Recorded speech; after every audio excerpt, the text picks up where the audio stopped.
আমার ত্রিপুরার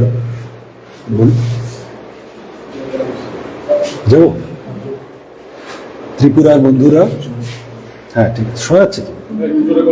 ত্রিপুরার বন্ধুরা যারা আছেন এই সাংবাদিক বৈঠকের মাধ্যমে যাদের কাছে আমাদের কথা পৌঁছবে, শুভেচ্ছা জানাই প্রত্যেককে। আমার আগে এসএফআই ত্রিপুরা রাজ্য কমিটির সম্পাদক আপনাদের পরিচিত সৃজন দেব, ও বলেছে, পশ্চিমবঙ্গ রাজ্য কমিটির সম্পাদক দেবাঞ্জনও বলেছে, আমরা গতকাল ত্রিপুরায় অত্যন্ত গুরুত্বপূর্ণ রাজ্য কমিটি সভা করেছি। এসএফআই ত্রিপুরা রাজ্য কমিটি তার সম্ভাবনা প্রচুর, একটা বড় অংশের ছাত্রছাত্রীকে জুড়ে নিয়ে কাজ করার অভ্যাসের মধ্যে দিয়েই তারা চলেছে বছরের পর বছর। সাম্প্রতিককালে এবিভিপি, আসলে এবিভিপির নামে যুব মোর্চার গুন্ডামি কলেজগুলোর মধ্যে এবং পুলিশের চাপ, বিজেপি সরকার তারা গণতন্ত্রের লেশমাত্র রাখছে না, তার মধ্যে দাঁড়িয়ে ত্রিপুরা রাজ্য কমিটি আমাদের সংগঠনের তাকে কাজ করতে হয়েছে ক্যাম্পাসগুলোতে, বিভিন্ন এলাকায়। আমাদের কর্মীরা আক্রান্ত হচ্ছে, এটা বড় কথা নয়। বড় কথা হলো ত্রিপুরার ছাত্ররা তাদের প্রশ্ন করার অধিকার, তাদের নিজেদের হক চাওয়ার অধিকার আক্রান্ত হচ্ছে।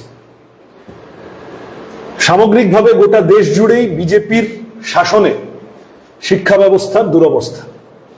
আমরা দেখেছি গত কয়েকদিন আগে নিট পেপার লিক, আমরা দেখেছি ওএসএম অন স্ক্রিন মার্কিং, এই মূল্যায়ন পদ্ধতিতে গিয়ে সিবিএসসির ক্লাস 12 কি সর্বনাশ হয়েছে। আমরা দেখেছি সিইউইটি ইউজি, সেখানে টেকনিক্যাল ডিফিকাল্টি। আমরা দেখেছি ইউজিসি নেট, তার অনলাইন অ্যাপ্লিকেশন করতে গিয়ে গোলমাল পাকিয়ে যাওয়া। ত্রিপুরায় যেমন এডিসি এলাকায় শুধু নয়, গোটা ত্রিপুরা জুড়ে একটার পর একটা সরকারি স্কুল বন্ধ হয়ে যাচ্ছে, শুকিয়ে যাচ্ছে, মরে যাচ্ছে। সরকারের কোনো হেলদোল নেই। সরকার বলছে যে সরকারি স্কুলগুলোকে মার্জ করিয়ে দাও। এই করতে গিয়ে আসলে যেটা হচ্ছে, গরিব ঘরের ছেলেমেয়েরা লেখাপড়া থেকে বাদ পড়ে যাচ্ছে। গ্রামের ভিতরে, পাড়ার ভিতরে সাধারণ পরিবারের ছেলেমেয়েরা যে স্কুলগুলোতে পড়তে যেতে পারত, শিক্ষার আলো পৌঁছাতো যাদের কাছে, সর্বনাশের মুখে পড়ে যাচ্ছে। এই ত্রিপুরাতেই মানিক সরকারের মুখ্যমন্ত্রিত্বের সময় বিপুল অংশের ছাত্র তারা লিটারেসির মধ্যে আসতে পেরেছিল, স্বাক্ষর হতে পেরেছিল। আজকে দাঁড়িয়ে বিজেপি সরকার 7 বছর 8 বছর হয়ে যাওয়ার পর ত্রিপুরার স্কুল শিক্ষা ব্যবস্থাকে সর্বনাশের মুখে ফেলেছে। এবং এটা শুধু ত্রিপুরা নয়, গোটা ভারত জুড়ে। আমাদের কাছে যা প্রাপ্ত তথ্য, এই সরকার কোনো তথ্য দেয় না, আরটিআই করলে গড়িমসি করে। তার মধ্যে দাঁড়িয়েও আমাদের কাছে যা প্রাপ্ত তথ্য, গোটা দেশে 1 লক্ষের বেশি সরকারি স্কুল বন্ধ হচ্ছে এবং মেজর সেকশনটা হচ্ছে উত্তরপ্রদেশ বা মধ্যপ্রদেশের মতো বিজেপি শাসিত রাজ্যে। তার সাথে একটা বড় অংশের স্কুল, সরকারি স্কুল, কোনো মতে টিম করে জ্বলছে 1 জন শিক্ষক নিয়ে, 2 জন শিক্ষক নিয়ে। এই যে শিক্ষকের অপ্রতুলতা, আমাদের রাজ্যে ত্রিপুরায় 350টা স্কুল, 1 জন শিক্ষক নিয়ে। সরকারি তথ্যে এমনিতেই জল থাকে, আসলে দুধটা কত বড় কেউ জানে না। এই যা অবস্থা হয়ে দাঁড়িয়েছে, এডুকেশনকে বাঁচানো, স্কুল শিক্ষাকে বিশেষত বাঁচানো, এসএফআই স্কুল বাঁচাও আন্দোলন গোটা ভারত জুড়ে শুরু করেছে।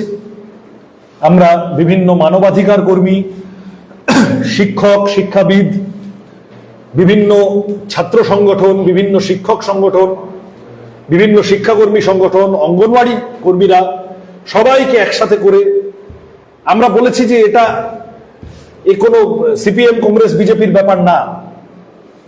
গরিব পরিবারের বিজেপি সমর্থক খুব জয় শ্রীরাম বলে লাফাচ্ছেন, তার বাচ্চাটা স্কুল যাওয়া বন্ধ হয়ে গেছে মানিক সাহার সরকারের ভুল নীতির ফলে। সুতরাং শিক্ষাকে বাঁচাতে হবে, রাজনীতি তারপরে পরে দেখা যাবে। এই স্কুল বাঁচাও আন্দোলন গোটা দেশ জুড়ে আমরা এসএফআই আমাদের উদ্যোগে আমরা সবাইকে সঙ্গে নিয়ে করছি। ত্রিপুরা তার একটা অত্যন্ত গুরুত্বপূর্ণ নিদর্শন কেন এই আন্দোলন করা জরুরি। এবং একই সাথে আমি যে কথাগুলো বললাম, নিটের পেপার লিক বা সিবিএসসি 12 স্ট্যান্ডার্ড তার ইভ্যালুয়েশনের ক্ষেত্রে গন্ডগোল হওয়া বা আরো অন্যান্য সমস্যা, সামগ্রিকভাবে লেখাপড়ার খরচ বাড়ছে ভীষণভাবে, লেখাপড়ার মান কমছে এবং খরচ বেড়ে চলেছে গোটা ভারত জুড়ে। এই রাজ্যের ক্ষেত্রেও এই বিদ্যাজ্যোতি প্রকল্প ইত্যাদি বলে আসলে স্কুলগুলোর মধ্যে ভাগাভাগি করিয়ে দেওয়ার, গ্রেডেশন করিয়ে দেওয়ার চেষ্টা হয়েছে। সাধারণ ছাত্ররা দোষ কি করেছে? কেউ ভালো স্কুলে পড়বে, কেউ খারাপ স্কুলে পড়বে, আর ভালো স্কুলের নমুনা তো দেখা যাচ্ছে। সুতরাং সামগ্রিকভাবে পাবলিক এডুকেশনকে বাঁচানোর জন্য আমরা নেমেছি এবং স্পেসিফিক্যালি এই মুহূর্তে দেশের শিক্ষামন্ত্রী ধর্মেন্দ্র প্রধান, তাকে গতকাল আমরা দেখেছি যোগ দিবসে হাত পা ছুটতে, তার আগে পর্যন্ত তাকে দেখা যাচ্ছিল না। তিনি একের পর এক ব্যর্থতার পরিচয় যেভাবে দিয়ে চলেছেন, নৈতিক দায় নিয়ে শিক্ষামন্ত্রী হিসেবে ইমিডিয়েটলি তার পদত্যাগ করা জরুরি। এই জিনিস চলতে পারে না। 22 লক্ষ পরীক্ষার্থী নিট পরীক্ষায় তারা গতবার পেপার লিকের জন্য সাফার করলো, 12টা ছাত্রছাত্রী মারা গেল গোটা ভারত জুড়ে। সিবিএসসি অনলাইন ওই তার ইভ্যালুয়েশন করতে গিয়ে কত ছাত্রের সর্বনাশ হলো। 15 বছর, 16 বছর, 17 বছরের বাচ্চা ছেলে মেয়েগুলো তারা যখন এই গন্ডগোলটা ধরেছে, এই ঘোটালাটা তারা যখন সামনে এনেছে, তখন তাদেরকে বলছে এ পাকিস্তানি, ও জর্জ সোরসের পয়সায় চলে, সে সিআইএ এজেন্ট। একটা অদ্ভুত কালচার চালু হয়েছে ভারতে। কেউ কোনো প্রশ্ন করলেই কোথায় কোন গদি মিডিয়ার সাংবাদিক তার সাথে কি তর্ক বিতর্ক হয়েছে। বিহারে খানসরের টিউশন, সেই টিউশনে গন্ডগোল লাগিয়ে দিয়েছে, ভাঙচুর হয়েছে, তাকে বলছে অ্যান্টি ন্যাশনাল। কেউ কোনো প্রশ্ন করলেই অ্যান্টি ন্যাশনাল, কেউ কোনো প্রশ্ন করলেই দেশদ্রোহী। আর তোমরা সব দেশপ্রেমের ঠেকা নিয়ে বসে আছো। এমন দেশপ্রেম যে তোমাদের আমলে কোটি কোটি ছেলে মেয়ে লেখাপড়া থেকে ড্রপ আউট হয়ে যাচ্ছে, কোটি কোটি ছেলে মেয়ে তাদের চাকরি থাকছে না, কাজ থাকছে না। এই সর্বনাশের মুখে গোটা ভারতের তরুণ প্রজন্মকে ঠেলে দেওয়ার জন্য ন্যূনতম নৈতিক মানে দায়বদ্ধতা, মরাল অ্যাকাউন্টেবিলিটি থাকলে ধর্মেন্দ্র প্রধানের ইমিডিয়েটলি পদত্যাগ করা উচিত। এই একই দাবিতে আমরা লড়ছি। গোটা দেশ থেকে 5 লক্ষ সই সংগ্রহ করে গত 19শে জুন, আজ থেকে কয়েকদিন আগে, দিল্লিতে আমরা এসএফআই বড় মিছিল করে পুলিশের ব্যারিকেড ভেঙে ধর্মেন্দ্র প্রধানের ইস্তফার দাবি এডুকেশন মিনিস্ট্রিতে গিয়ে জানিয়ে এসেছি। এবং এই লড়াই বাড়বে, এই লড়াই থামবে না। আজকে এখন যখন আমরা এখানেই সাংবাদিক বৈঠক করছি, ককরোচ জনতা পার্টি, আসলে পলিটিক্যাল পার্টি এখনো সম্ভবত নয়, কিন্তু সোশ্যাল মিডিয়া আন্দোলন হিসেবে সামনে এসেছে। তার সাথে যুক্ত তরুণ প্রজন্মের বন্ধুরা তারা দিল্লিতে যন্তর মন্তরে ধর্ণা করছেন, অবস্থান করছেন। এসএফআই এর সঙ্গীরাও সেখানে কেউ কেউ আছে। তাদেরও এক দাবি, ধর্মেন্দ্র প্রধানের ইস্তফা চাই।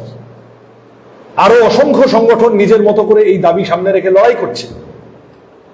সুতরাং এই সমস্ত লড়াই একটা জায়গায় আনতে হবে। ত্রিপুরার ছাত্র সমাজের কাছে, তরুণ প্রজন্মের কাছে আবেদন করব শুধু এইটুকুই, যে এই রাজ্যে বিজেপির বিরুদ্ধে, এবিভিপির বিরুদ্ধে, যুব মোর্চার গুন্ডামির বিরুদ্ধে, আরএসএস এর খবরদারির বিরুদ্ধে লড়াইয়ের বর্ষার ফলক হচ্ছে এসএফআই। এসএফআই এর সাথে সকলে সমর্থন দিন। এখন কলেজগুলোতে যা পরিস্থিতি হয়েছে, তাতে করে বিরোধী মতকে দমন করার চেষ্টা হচ্ছে। বিভিন্ন ক্ষেত্রে আমরা শুনতে পাচ্ছি শিক্ষাকর্মী বা প্রফেসরদের কাউকে কাউকে চাপ দিয়ে কাজে লাগানো হচ্ছে আরএসএস এর লোকেদের। তারা সব ঘাড়ে চড়ে বসছে। পুলিশ প্রশাসনকে লাগানো হয়েছে কাজে। আমি কালকে মিটিংয়ে শুনলাম আমাদের ছেলে মেয়েদের এই অভিজ্ঞতা আছে, জোর করে ধরে নিয়ে গেছে, তারপর সে যখন বলছে আমি তো কিছু করিনি, আমি তো কোনো অন্যায় কাজ করিনি, আমি একটা প্রশ্ন করেছি, আমাকে ধরে নিয়ে এসছেন কেন, তখন সেই পুলিশ অফিসার বলেছে যে আমার উপর সরকারি পার্টির চাপ আছে, তোমাকে এখানে এনে রাখতে হবে খানিকক্ষণ। এই চলছে গণতন্ত্রের নামে। এই গণতন্ত্র দিচ্ছেন আপনারা ত্রিপুরায়, এই সর্বনাশ করছেন। সুতরাং এখান থেকে ত্রিপুরাকে বের করতে হবে। এসএফআই ক্যাম্পাসে লড়াই করছে, বামপন্থীরা সামগ্রিকভাবে লড়াই করছেন। গতকাল প্রাইভেট ইউনিভার্সিটির বিল বিধানসভায় আনা হয়েছে। হ্যাঁ, গতকাল আলোচনা হয়েছে এবং তাতে বামপন্থী বিধায়করা জিতেন্দ্র চৌধুরী সহ তারা অত্যন্ত স্ট্রংলি তারা আপত্তি জানিয়েছেন। দেবাঞ্জন বলছিল বেসরকারীকরণের কি ভয়ানক ফল বিজেপি শাসিত রাজ্যগুলোতে দেখুন। ত্রিপুরার স্কুল শিক্ষা ব্যবস্থাকে বাঁচাতে হবে। ত্রিপুরার কলেজগুলোতে স্কলারশিপ, ফেলোশিপ, ভালো মানের লেখাপড়া কম খরচে যাতে ছেলেমেয়েরা পায়। প্রান্তিক রাজ্য এখানকার ছেলেমেয়েদের যেন বেরিয়ে না যেতে হয়, ব্রেন ড্রেন যেন না হয়, ফ্লাইট অফ হিউম্যান রিসোর্স যেন না হয়, এবং ত্রিপুরার ক্যাম্পাসগুলোতে গণতন্ত্র ফিরিয়ে আনতে হবে। ছাত্র ভোট লাটে উঠে যাওয়ার বন্দোবস্ত হয়েছে। এই এক জিনিস গোটা ভারত জুড়ে বিজেপির আমলে আমরা দেখেছি। কোথাও কোথাও তৃণমূলের মতো দল যারা না থেকে বিজেপি ছিল না কিন্তু বিজেপির মতো করে চলতো তারা, তার ফল কি হয়েছে পশ্চিমবঙ্গে দেখা গেছে, ভোটে হেরে যাওয়ার আঙুলের কালি ওঠেনি কিন্তু পার্টিটা উঠে গেছে তৃণমূল। তাহলে স্বৈরাচারীদের পতন এভাবেই হয়। বিজেপি যদি শিক্ষা না নেয় বিজেপিরও পতন অবশ্যম্ভাবী।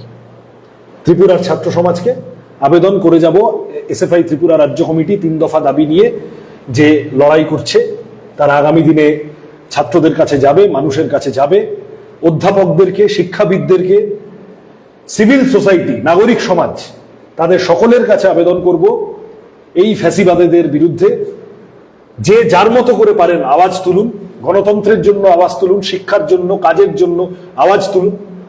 ত্রিপুরার ছেলেমেয়েদের বাইরে বেরিয়ে যেতে হবে, এটা খুব ভালো লাগে না দেখতে। এবং এসএফআই এই লড়াইতে সামনে থাকবে, আগামী দিনে রাস্তায় বড় লড়াই হবে। টিএসইউ আছে, টিএসইউ লড়বে। আমি টিএসইউটা আলাদা করে বললাম না, কারণ ওরা কিছুদিন পরে আবার টিএসইউ এর নেতৃত্ব তারা নিজেদের মতো করে কতগুলো দাবি দাওয়া আপনাদের সামনে রাখবে। এর সাথে আমি একটা বিষয় রিপোর্ট করে রাখান, আজকে যখন আমরা এই সাংবাদিক বৈঠক করছি, আমি এই অংশটা হিন্দিতে বলি যাতে খানিকটা এটা একটা ন্যাশনাল পার্সপেক্টিভের প্রশ্ন আছে। आज जब हम ये प्रेस कॉन्फ्रेंस में बैठे हुए हैं तो बिहार का एसएफआई का प्रेसिडेंट कांति कुमारी, वो और उनके साथ कई सारे हमारे कॉमरेड्स, साथियों नालंदा के जेल में है। क्यों? क्योंकि बिहार में नालंदा में उनके इलाके में एक कॉलेज बनाने का बात हो रहा था। अभी उधर बीजेपी और जेडीयू मिलकर सरकार चला रहा है। आप सबको पता है कि भाजपा का मुख्यमंत्री अभी है with huge criminal record, he is now the chief minister. तो उधर के जो जेडीयू एमएलए है उन्होंने किसी दूसरे जगह पे कॉलेज बनाने की साजिश में चालू हो गए थे, लग गए थे। इलाके के भले आम नागरिक जब आंदोलन कर रहे थे, उस आंदोलन के ऊपर पुलिस का लाठीचार्ज हुआ और एसएफआई बिहार के प्रेसिडेंट, हमारा सेंट्रल एग्जीक्यूटिव कमेटी मेंबर कांति कुमारी को लेके कई सारे साथियों, एसएफआई के कई सारे एक्टिविस्ट्स, उनको जेल में डाला गया था। अभी भी उनका बेल नहीं हुआ है, उनका अभी भी छुटकारा नहीं मिला है जेल से। तो हम इस प्रेस मीट के जरिए हम लोगों तक ये बात भी, ये संदेश भी पहुंचाना चाहते हैं कि एसएफआई पूरे देश के अंदर, बस त्रिपुरा में ही नहीं बल्कि पूरे देश के अंदर एसएफआई ऐसे लड़ाई लड़ते जा रहे हैं जहां पे आम लोगों के, खास करके मेहनतकश वर्ग के जो लोग हैं, उनके परिवार के जो स्टूडेंट्स हैं, उनके भलाई के लिए एसएफआई लड़ रहे हैं। और इस लड़ाई में जेल जाना पड़ रहा है कांति कुमारी के और उनके साथियों के, जल्द से जल्द उनको फ्री करने के डिमांड को, मांग को सामने रखकर हम इस मांग को इस प्रेस मीट के जरिए हम सामने रखते हैं।